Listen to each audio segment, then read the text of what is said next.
우리는 요즘에 이렇게 바쁜 시대를 살아가고 있어요. 변화의 속도가 매우 빠르죠. 옛날에는 그랬어요. 10년이면 어떻게 한다고요? 강산이 변해요.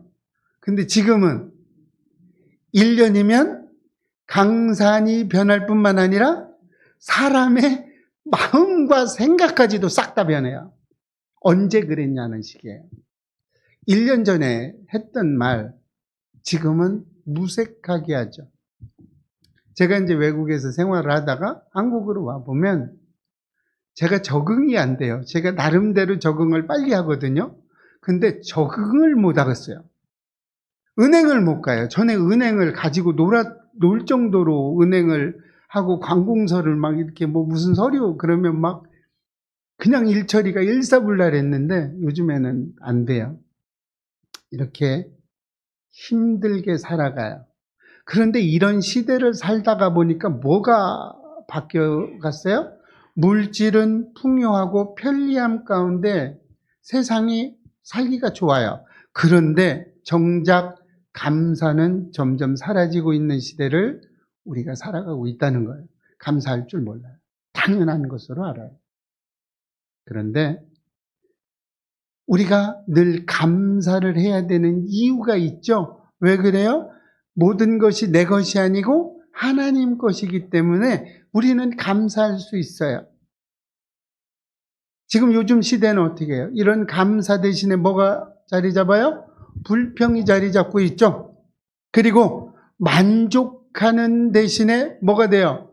비교를 하기 시작한 이런 시대가 돼버렸어요. 이제는 감사가 없어요. 그냥 불평불만이에요. 잘해줘도 당연한 거야. 여러분, 그런 시대를 지금 우리가 살고 있어요. 우리가 잘못된 세상을 살아가는 게 아니라 그 시대가 이렇게 변해버렸어요. 그래서 지금은 감사가 없죠. 전에는 무조건 부모에게 효도라는 걸 강요하다시피 했어요. 강요해야 되겠죠, 효도는. 그런데 지금은 그 옛날 시대예요. 그러면 안 돼요. 이렇게 나가요. 애들도. 야, 효도해야지. 아버지, 왜 그러세요? 지금 시대가 어느 시대인데. 이렇게 말해요. 아니, 진짜로 그렇게 말해요. 제가 무슨 말을 하면 세 마디를 더 해요. 왜 그러세요? 이제 그렇게 되면 꼰대 됩니다. 이래요. 그래서 꼰대 안 되려고 요즘 말을 안 해요. 이런 시대예요. 그러나 오늘 본문에서 우리는 뭐라고 하고 있어요? 우리에게 여호와께서 주시는 복에 대해서 지금 이야기하고 있어요. 이것을 기억하라고, 감사하라고 지금 이야기하고 있는 거예요. 본문이 오죽하면 이게 2000년 전에 쓰여진 거예요. 근데 그때도 감사를 몰랐어요. 그래서 어떻게 해요? 기억하고 감사해라. 감사는 예의가 아니에요. 믿음의 본질이고 우리가 받은 복이 하나님께로부터 왔다는 사실을 인정하는 거예요. 여러분, 감사를 그래서 날마다 하시기를 바라요. 남편 있는 게 얼마나 큰 감사예요. 남편 없어봐. 감사가 안 돼. 여러분, 진짜 그래요. 예, 없는 사람은 그 나름대로 없게 놔두시고. 아내가 있음에 오늘 불평불만을 하더라도 늘 이렇게 좀 뭐라고 듣기 싫은 소리를 하더라도 있음에 감사하죠. 예, 있음에 감사하죠. 늘 이렇게 혼자 오늘 사무실에서 이렇게 좀 있는데 화가 막 나더라고. 이게 왜 화가 나요? 내 뜻대로 안 되니까 화나는 거예요. 여러분, 딱 하나예요. 화내는 거 내가 생각한 대로 안 되니까 화를 내는 거예요. 그래서 이제 설교를 이렇게 준비를 하다가 너무 안 되는 거야. 이게 마음이 이러니까. 그래서 좀 풀어야 되겠다고 한 10분 동안 딴짓을 또 좀 하다가 마음이 이제 조금 안정이 됐어. 그리고 이제 오늘 이 설교 준비를 또 해야죠. 이게 여러분 이렇게 그냥 제가 막 이렇게 해도 보통 30번 정도 제가 이걸 읽어요. 그리고 시간 재가면서 탁탁탁탁 해요. 그래서 이제 오늘 또 이걸 하고 있는데 사랑이잖아, 사랑, 감사, 그죠? 딱 찔림이 오더니 그래도 말 안 듣는 아내라도 있으니 얼마나 감사해. 이런 생각이 막 들더라고요. 그러더니 가만히 보니까 말을 안 듣는 것도 아니고 이거 의견 제시를 한 건데 이렇게 좋게 표현을 해서 의견 제시를 한 건데 내가 수용할 수 없으니까 어떻게 해요? 화를 내더라는 거죠. 이런 시대라는 거예요. 그래서 오늘은 믿음의 고백을 해보자. 그래서 어떻게 해요? 하나님께서 우리에게 주신 복을 어떻게 기억을 하고 어떻게 감사로 반응해야 하는지를 우리 함께 나눠보자는 거예요. 그냥 간단해요. 얘기해보자. 신명기는 모세가 죽기 전에 가나안 땅 입성을 앞두고 이스라엘 백성들에게 마지막으로 하는 설교 내용 중에 하나죠. 그게 신명기 26장이에요. 광야 40년간의 그 시간이 이제 끝났어요. 이제 약속의 땅 젖과 꿀이 흐르는 가나안 땅을 눈앞에 두고 있어요. 이스라엘 백성들에게는 어떤 거예요? 새로운 시작이 되겠죠. 끝이 아니라 시작으로 간다는 거예요. 이스라엘 백성들의 광야 생활 왜 그렇게 됐어요? 불순종해서 40년 생활을 그렇게 허비를 하고 이제 마지막 마감을 짓고 이제 새로 들어가는 거예요. 시작하는 거죠. 모세는 이스라엘 백성들에게 너희가 그 땅에 들어가서 여호와께서 주신 소산의 첫 열매를 가지고 와서 감사해라, 이런 내용이에요. 근데 이게 그냥 가지고 와서 명령을 하고 있죠. 감사를 하라고 이야기를 하고 있어요. 하나님이 주신 이 복의 근원을 잊지 말라는 내용이죠. 이 말은요, 제자들에게 드리는 명령이 아니에요. 제사를 드리라는 명령이 아니라 하나님이 주신 복을 잊지 말아라 좀 제발 좀 일하니라고. 여러분 그렇죠? 잘해준 거 우리는 늘 잊어버리죠? 잘해준 건 잊어버려요. 그러다가 하나 약간 잘못한 걸 가지고 늘 듣던 얘기네. 뭐라 그래요? 왜요? 잘해준 건 잊어버리는 거예요. 잘해준 건 잊어버려요. 못해준 것만 생각이 납니다. 그런데 막상 없으면 못해준 것만 생각나요. 그런 말 많이 들어요. 먼저 천국으로 보내고 난 나머지 한 사람이 늘 하는 말, 이구동성으로 똑같은 말만 해요. 살아있을 때 그렇게 잘해줬는데 못해준 것만 생각이 난대. 못해준 것만. 여러분 살아있을 때 그 생각을 하시기를 바랍니다. 있을 때 그 생각을 해요. 꼭 없고 난 다음에 그 생각하지 마시고. 그런 거예요. 여러분이 이스라엘 백성들이 누리게 될 땅, 또 곡식, 또 집, 자녀, 모든 것이 하나님의 선물이라는 것을 우리는 인정해야 돼요. 우리 이렇게 살아가야 되는 겁니다.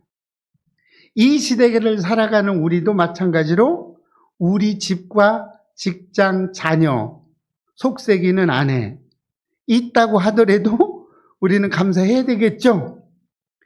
그래서 오늘 이 말씀이 2000년 전에 하나님이 이스라엘 백성에게 말씀한 것이 아니라 오늘 우리에게 주는 말씀이라는 거예요. 감사의 믿음을 회복하라는 겁니다. 그래서 어떻게 해요?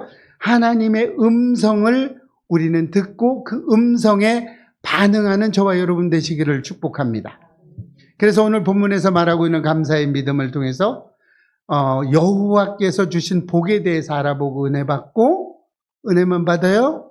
우리 삶에 적용해서 이 세상에서 여호와께서 주신 복으로 승리하는 삶을 살아가시기를 소망합니다. 우리는 언제나 하나님께서 주신 복을 기억해야 돼요. 본문 1절이죠. 시작. 내 하나님 여호와께서 내게 기업으로 주어 차지하게 하실 땅에 내가 들어가서 거기에 거주할 때에. 이 말을 축약하면 어떤 말이 돼요? 받은 복을 잊지 마라, 이 얘기예요. 그냥 하나님께서 이스라엘 백성들에게 명령하신 것을 기억하라고 얘기하는 거예요. 그러니까 잊지 말라는 거예요. 못해준 것만 생각하지 말고 잊지 마라. 그 전에 하나님께서 주신 복을. 사람은 받을 때는 감사해요. 그러나 시간이 흐르면 쉽게 잃어버립니다. 왜 잃어버려요? 익숙해지기 때문에 그렇습니다. 예배도 이렇게 익숙해지면 은혜를 받지 못하죠. 우리 예배교회 성도님들은 예배를 때우지 않으시기를 축복합니다. 그냥 부적처럼 나 그냥 이번 주 주일 예배 드렸어. 부적이에요, 부적. 이렇게 생각 안 하시고 우리는 하나님 앞에 나를 드리는 예배가 됐으면 좋겠습니다. 이런 거예요. 이스라엘 백성도 광야에서 만나를 주실 때는 날마다 감사했어요. 그러나 가나안의 곡식을 먹고 나서는 그 감사를 잃어버렸죠. 광야 40년을 잃어버리게 되는 거예요. 하나님은 우리가 복을 누리고 또 그런 근원, 복을 누리게 되는 그 근원이 어디에 있냐를 우리는 잊지 않으시기를 바랍니다. 우리에게 복의 근원은 어디 있어요? 하나님이죠. 하나님이 다 우리에게 준 거예요. 그 복의 근원을 잊지 않으시기를 축복합니다. 감사는요, 감사할 환경이 돼서 하는 것이 아니에요. 감사는요, 하나님을 기억하는 마음에서 나오는 거예요. 복을 주신 분이 하나님이라는 사람을 사실을 인정할 때 우리는 감사가 다시 회복될 줄로 믿습니다. 감사가 없는 이 시대를 살아가면서 이제는 감사하는 생활로 바뀌었으면 좋겠어요. 혹시 여러분이 지금 누리고 있는 복을 당연하게 여기고 있지는 않으신가요? 오늘 하루만이라도 좀 멈추어 서서 내가 숨 쉬고 있는 것에 대해서 감사하시고 우리 가족의 미소를 감사하시고 건강, 일터를 바라보시면서 진심으로 이 모든 것이 여호와 하나님께서 주신 복이라 생각을 하시고 고백해 보시기를 축복합니다. 그래서 오늘 이 시간부터 날마다 여호와께서 주는 복을 기억하시고는 우리 예배교회 성도님들 되시기를 소망합니다. 그래서 우리는 여호와께 드리는 첫 열매를 감사해야 합니다. 본문 2절이죠? 읽어보겠습니다. 시작. 내 하나님 여호와께서 내게 주신 땅에서 그 토지의 모든 소산의 만물을 거둔 후에 그것을 가져다가 광주리에 담고 내 하나님 여호와께서 그의 이름을 두시려고 택하신 곳으로 그것을 가지고 가서. 하나님이 원하시는 거는 재물이 아니에요. 물질이 아니에요. 하나님이 원하는 건 뭐예요? 감사의 표현을 원하시는 거예요. 제가 누누이 말씀드리죠? 헌금은 누가 쓴다고요? 교회에서 다 써요. 하나님은 1전도 안 가지고 가요. 그러면 하나님은 뭘 받으세요? 우리가 감사하며 그 표현을 내는 내 마음의 중심을 하나님은 가져가시는 거예요. 그것으로 복을 주는 거예요. 여러분, 이 헌금은요, 저는 내라고 그래요. 없을수록 헌금을 내라고 그래요. 왜 그래요? 여러분이 하도 물질로만 얘기하니까 제가 말씀드리는 거예요. 왜 그래요? 어제 아내하고 이야기를 하면서 이런 이야기를 했어요. 그 헌금을 내는, 없는 와중에 긁어서 내는 그 사람의 마음을 하나님이 받아주셔서 또 헌금을 할 수 있도록 계속 채워주신다는 거예요. 여러분, 안 내고 나면 그게 남아있을 것 같지만 안 남아있습니다. 헌금을 하면 계속해서 하도록 부어주는 거예요. 이런 이야기를 하면서 우리 은혜됐어요. 어제 이제 운전을 좀 오랜 시간을 하면서 계속 이야기하면서 그런 이야기를 했습니다. 그래서 좀 헌금을 좀 내라고 강요도 한번 해봐야 되나? 이랬는데 저는 헌금 강요하는 건 너무 싫어요. 그래서 헌금 강요는 안 하지만 하실 수 있으면 하시라는 게 좋다는 이야기입니다. 하나님께서 주신 복을 시작을 하나님께 다시 돌려드리는 거죠. 왜요? 첫 열매라는 것은 첫 열매를 드린다는 것은 가장 좋은 것, 가장 처음의 것을 하나님께 드린다는 거예요. 이 드린다는 건 뭐라는 거예요? 원천이 어딘데? 하나님이라는 거예요. 그걸 다시 돌려드리는 거예요. 그렇기 때문에 아까울 게 없죠. 왜요? 안 주면, 우리가 안 드리면, 안 주면 못 드리잖아요. 줄 수 있을 때 드리면 계속해서 들어온다는 이야기가 되죠. 물질뿐만이 아니죠. 마음도 그렇죠. 마음을 그렇게 하라는 이야기입니다. 이스라엘 백성들은 가나안 첫 소산을 추수할 때마다 그 첫 열매를 가지고 성소로 올라갔어요. 그들은 하나님께서 이 모든 소산의 주인이라는 것을 고백하는 그런 심정이죠. 그래서 그렇게 드릴 수 있었던 거예요. 감사의 중심에 늘 하나님에 대한 믿음의 고백이 있는 겁니다. 우리의 감사도 입술의 고백만 있어서는 안 되겠죠. 가인처럼 늘 하던 대로 익숙한 대로 하나님 앞에 서면 절대 안 돼요. 여러분 창세기 4장에 보면 가인과 아벨의 제사가 있죠. 하나님은 아벨의 제사는 받았지만 가인의 제사는 안 받았죠. 이게 재물의 어떤 문제가 아니라는 겁니다. 재물의 차이가 아니라요, 드리는 사람의 마음의 태도의 문제가 있었다는 겁니다. 하나님의 은혜에 감사해서 내는 것과 그냥 익숙한 대로 내는 것은 다르다는 거예요. 그래서 예배 또한 우리는 절대 때워서는 안 된다는 이야기를 하는 겁니다. 여러분, 시간의 첫 열매를 드리셔야 되겠죠. 어떻게 드려요? 예배로 드리는 겁니다. 어제 월삭 축복 새벽 예배를 드렸죠. 하도 모처럼 만에 인터넷을 켰더니 인터넷이 안 되네. 오늘 또 배웠습니다. 우리 이 간사님한테. 시간의 첫 열매를 예배로 드리는 거예요. 물질의 첫 열매를 헌금으로 드리는 겁니다. 마음의 첫 열매를 찬양으로 드리는 거예요.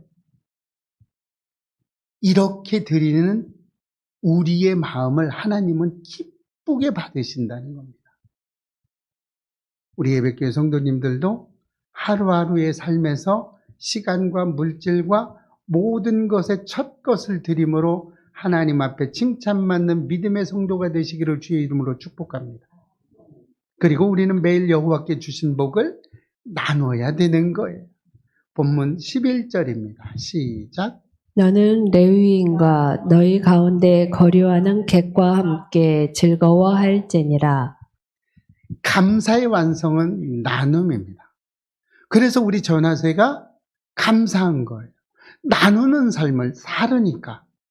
하나님께 받은 복을 혼자 누리지 않고 다른 이들과 함께 즐거이 나누는 것이 참된 감사의 모습입니다. 이스라엘 백성들은 첫 열매를 드린 후에 제사장과 레인 그리고 나그네들과 함께 먹으며 기쁨으로 나누었어요. 이런 거예요. 감사는 멈추면 썩습니다. 사해바다가 되죠. 그러나 흘러가면 어떻게 돼요? 살아나는 겁니다. 복을 나눌 때 복은 줄어들지 않고 오히려 더 풍성해지는 겁니다. 풍성해지게 되는 겁니다. 사도 바울도 이렇게 고백했죠. 고린도후서 9장 11절입니다. 시작. 너희가 모든 일에 넉넉하여 너그럽게 염보를 함은 그들이 우리로 말미암아 하나님께 감사하게 하는 것이라. 나눔은 또 다른 나눔을 감사를 낳게 되죠. 왜 그래요? 내가 나눌 때 누군가에게는 뭐가 돼요? 감사가 일어나기 때문에 그렇다는 겁니다. 그래서 우리는 나눔은 세상을 향한 또 하나의 예배이라는 거예요. 하나님께 드리는 또 하나의 찬양이라는 거예요. 여러분, 찬양 예배예요. 찬양이 굉장히 중요한 겁니다. 오늘 우리의 본문의 말씀을 통해서 세 가지를 가르침을 받았어요. 그렇죠? 기억하시죠? 1시간도 안 됐는데 30분도 안 됐는데 세 가지인데 첫 번째가 뭐예요? 하나님께서 주신 복을 기억해야 된다는 거죠. 그 다음에 두 번째는 뭐예요? 첫 열매로 감사해야 된다는 거예요. 애들 꼴찌해도 뭐라고 하지 마세요. 이거 그리고 세 번째 뭐예요? 금방 했어, 금방. 어떻게 한다고요? 받은 복을 나눠야 된다고. 그런 삶을 살아야 된다고 그랬잖아요. 그죠? 아, 예. 할렐루야. 이것이 여호와께서 주신 복에 대한 성도의 올바른 반응이에요. 감사는 믿음의 산소입니다. 싱그럽지 않으세요? 감사는 믿음의 산소예요? 예, 할렐루야. 예, 그렇습니다. 감사가 끊어지면 믿음이 약해져요. 여러분, 믿음이 없는 사람들 보세요. 감사하지 않아요. 여러분, 늘 시험에 있는 사람들 보면요, 감사를 안 해요. 또 감사가 없는 사람들도 뭐가 해요? 찬양을 안 불러요. 찬양을 안 해요. 감사가 없는 사람일수록, 늘 불평, 불만이 있는 사람일수록 찬양도 안 해요. 여러분, 오늘도 하나님께서 주신 복을 세워보시기를 바라요. 마음 깊은 곳에서 여호와여 감사합니다라고 고백하는 하루가 되시기를 축복합니다. 그래서 언제나 복의 근원으로 이 땅에서 살아가면서 자손이 잘 되고 하는 일마다 잘 되는 우리 예배교회 성도님들이 다 되시기를 주의 이름으로 축원합니다.